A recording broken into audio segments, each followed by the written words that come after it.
Hello everyone, this is Guide to Everything, and in today's video I'll show you on how you can make or slow down motion in Geometry Dash. The first thing that you want to do is to head over to your level editor, and basically from here you want to click on build. You want to navigate through the triggers category, which is going to be this one, and then you want to find for a specific trigger called time warp. So you just want to scroll down along, and then we have time warp right here. You then have to place this to where you want your slow motion to take effect. In my case, I'm going to take effect right here.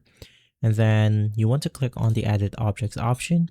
And then you have the ability to adjust the slow motion effect. So if you want your player to really slow down, you then want to choose something like 0.21. But if you want minimal effect, you then want to adjust the slider right here. Now let's then select a simple one, which is going to be 0.59.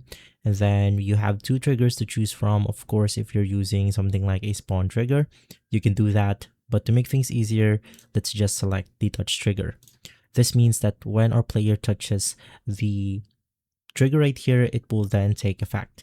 So if we play out our level, the slow motion effect should take effect after the player touches the time warp trigger.